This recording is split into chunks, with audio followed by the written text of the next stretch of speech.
আসসালামু আলাইকুম সবাই কেমন আছো? আশা করি যে যেখানে আছো ভালো আছো, সুস্থ আছো। আল্লাহর অশেষ রহমতে আলহামদুলিল্লাহ আমিও ভালো আছি। আজকে আবারও চলে আসছি আরও একটি রেসিপি নিয়ে আপনাদের মাঝে শেয়ার করার জন্য। আজকের রেসিপিটা হচ্ছে একেবারে সিম্পল একটা রেসিপি, খেতে কিন্তু অনেক মজাদার। আজকে হচ্ছে আমি নতুন আলু দিয়ে আর টমেটো দিয়ে মাছ দিয়ে রান্না করব। তো এখানে আমি রুই মাছ নিয়েছি, রুই মাছ দিয়ে রান্না করব। আলুগুলো লম্বা লম্বা করে কেটে নিয়েছি, তার সাথে একটা টমেটো 4টা পিস করে কেটেছি আর 4 পিস মাছ নিয়েছি। প্রথমে আমি মাছগুলো হচ্ছে ভাজা করে নেব, সেই কারণে মাছে হলুদ মরিচ তারপর হচ্ছে লবণ দিয়ে মেখে মাছগুলো ভাজা করে নেব। মাছগুলো ভাজা করে তারপর রান্না করব। পুরো ভিডিওটা দেখতে থাকো, আশা করি আপনাদের কাছে ভালো লাগবে। আর আপনাদের কাছে যদি আমার ভিডিওটা দেখে কোথাও ভালো লেগে যায় তাহলে একটা লাইক দিয়ে দিও। আর আমার চ্যানেলে নতুন হলে চ্যানেলটাকে সাবস্ক্রাইব করে নোটিফিকেশন অন করে দিও। এখন আমি মাছটা ভাজা করে নেব। তো এখানে আমি কড়াইতে তেল দিয়ে তেলের মাঝে একটু লবণ দিয়ে দিয়েছি, যাতে মাছগুলো পাল্টানোর সময় ভেঙে না যায়, সেই কারণে দিয়ে আমি মাছের পিসগুলো দিয়ে দিয়েছি। আর এই যে আমার মাছগুলো ভাজা করা হয়ে গিয়েছে, এখন আমি নামিয়ে নেব। মাছগুলো আমি লাল করে ভেজে নিয়েছি আর আপনারা দেখতে পারতেছেন একেবারে ভাঙেনি মাছগুলো।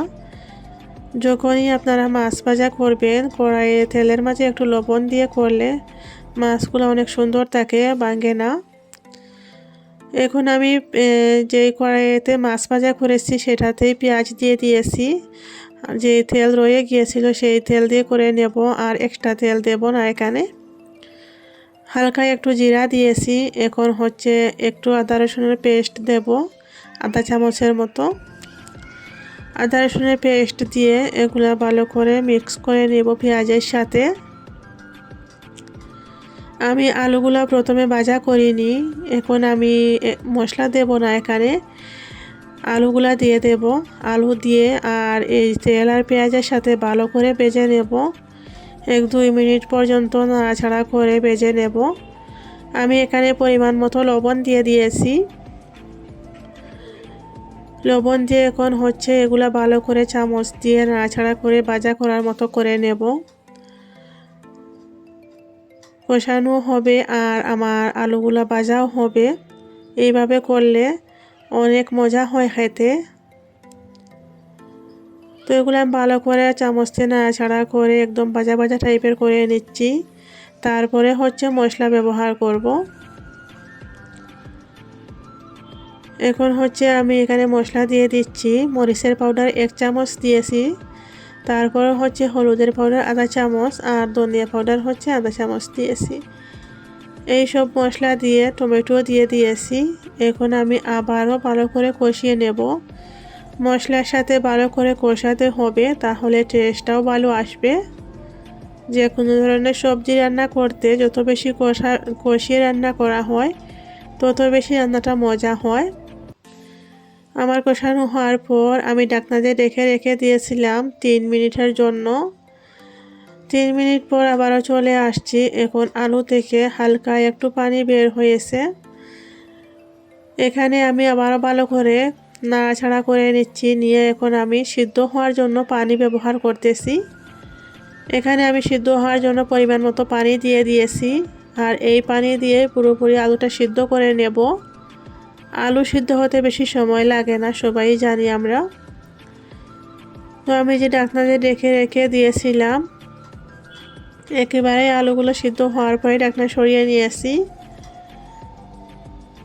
7 থেকে 8 মিনিট পর্যন্ত আমি ঢাকনা দিয়ে রেখে দিয়েছিলাম, আর এই যে আলুগুলো সিদ্ধ হয়ে গিয়েছে। যেহেতু আগে অনেক কষিয়ে তারপর হচ্ছে আমি পানিটা অ্যাড করেছি, সেই কারণে বেশি সময় লাগেনি সিদ্ধ হতে, তাড়াতাড়ি সিদ্ধ হয়ে গিয়েছে। এখন আমি মাছের পিসগুলো দিয়ে দিচ্ছি। মাছের পিসগুলো দিয়ে এখানে আমি একটু ঝোলের জন্য পানি অ্যাড করব। এতটুকু রাখবো ঝোল আমি। আপনারা রান্না করলে আপনাদের পরিমাণ মতোই আপনারা দেবেন। এখন আমি আরও 5 মিনিট রেখে দেব ফুটে ওঠার জন্য। 5 মিনিট পর এই যে আমার তরকারিটা ফুটে উঠে গিয়েছে। এখন আমি একটু মাছটা উল্টে পাল্টে দিব, দিয়ে ধনেপাতা দিয়ে দেব। রেসিপিটা আপনাদের কাছে ভালো লাগলে ট্রাই করবেন, অনেক মজা হয়, এইভাবে রান্না করে দেখবেন। সিম্পল একটা রেসিপি, খেতে কিন্তু অনেক মজা হয়, বাচ্চা থেকে বড়রা সবাই পছন্দ করে খায়। এখন আমি ধনেপাতা দিয়ে দিচ্ছি। ধনেপাতা দিয়ে গ্যাসটা বন্ধ করে নেব। আর এইরকম নতুন আলু দিয়ে টমেটো দিয়ে মাছ দিয়ে রান্না করলে তার সাথে যদি ধনিয়া পাতা থাকে তাহলে অনেক মজা হয়। আর এই যে আমি গ্যাসটাও বন্ধ করে নিয়েছি ধনেপাতা দিয়ে। এখন হচ্ছে একটা বাটিতে সার্ভ করে নেব, নিয়ে আপনাদের সাথে শেয়ার করব ফাইনাল লুকটা। দেখতে এত মজাদার লাগতেছে, খেতেও কিন্তু অসাধারণ হয়েছিল। আপনারা একবার ট্রাই করে দেখবেন। আর এই যে একটা আমি বাটিতে নিয়ে নিয়েছি, অনেক সুন্দর লাগতেছে। কমেন্ট করে অবশ্যই জানাবেন আপনাদের কাছে রেসিপিটা কেমন লাগলো। আর যদি ভালো লেগে থাকে তাহলে একটা লাইক দিতে ভুলে গেলে লাইক দিয়ে দিবেন। আমার চ্যানেলে নতুন হলে চ্যানেলটাকে সাবস্ক্রাইব করে নোটিফিকেশন অন করে দিও। আজকের মতো বিদায় নিচ্ছি, সবাই ভালো থেকো, আল্লাহ হাফিজ।